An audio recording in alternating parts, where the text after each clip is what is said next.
O everyone, good morning. Welcome back to my channel. আর আমি সোমা, আমার আরো একটি ভ্লগে তোমাদের স্বাগত জানাই। তো আজকে দেখো সকালবেলা মানে প্রত্যেক দিনের মতো আজকেও যা যা কাজকর্ম থাকে সবকিছু কমপ্লিট করে তারপর চললাম বাজারের উদ্দেশ্যে। তো সপ্তাহে 2-3 দিন তো বাজার যেতেই হয়, এমনকি এর বেশিও যেতে হয়। তো যাই হোক, বাজারে গিয়ে হালকা কিছু সবজি আনলাম। তো কি কি এনেছি সেটা তোমাদের সাথে শেয়ার করছি আর কি। এই যে দেখো, কলমি শাক, নিশ্চয়ই তোমরা চেনো। কলমি শাক, পটল, পুঁই শাক, আর এদিকে আছে কচুরমুখী, কচু। তো যেহেতু আজকে হাটবার ছিল, সেজন্য আর কি এই সব কিছুই টাটকা টাটকা বেশ ভালোই পেয়েছিলাম। আর সকাল সকাল গেলে বাজারটা একটু ভালোই করা যায়, বেলা করে গেলে সবকিছু আর কি ভালো জিনিসগুলো তাড়াতাড়ি বিক্রি হয়ে যায়, সেই কারণে। আর তার সাথে মাছ আনলাম, বাটা মাছ। মাছগুলোর সাইজটা অনেকটাই বড়, বাটা মাছ একটু ছোট সাইজটাই আমরা খেতে পছন্দ করি। তো যাই হোক, কি আর করা যাবে, এটাই আনলাম। তারপর এটা সর্ষে বাটা দিয়ে রান্না করা হচ্ছে। যেহেতু মাছগুলো বড় সাইজ ছিল, সেই জন্য মাছগুলোকে মাঝখানে একটা করে টুকরো দেওয়া হয়েছে।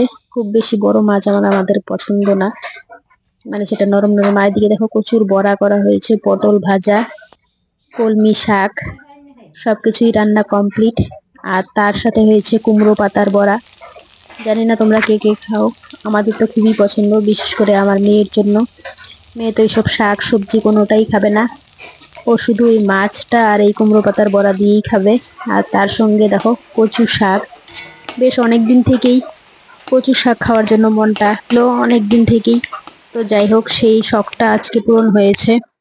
তো কচু শাক আমাদের আশেপাশে পাওয়া যায় না, এটা দিদির বাড়ি থেকে আনা হয়েছে, পাঠিয়েছিল আর কি, সেটাই করা হয়েছে খুবই অল্প করে।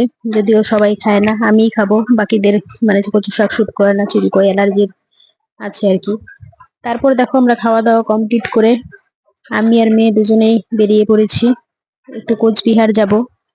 হঠাৎ করেই মানে যেতে হচ্ছে, এই কয়েকদিন পর পরই আমাদের এখন মানে কোচবিহার যেতে হচ্ছে। তো সবটা তোমাদের সাথে শেয়ার করতে পারছি না, এরপর যখন সম্ভব হবে শেয়ার করব। এই যে দেখো, আমরা অটোতে উঠে পড়েছি। তো অনেকটা রাস্তা প্রায় এসে গেছি। এদিকের ওয়েদারটা ভালোই ছিল, না রোদ না বৃষ্টি।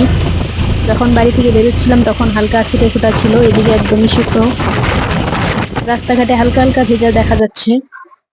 তো তারপর কাজকর্ম শেষ করে মেয়ে বলছে মোমো খাবে।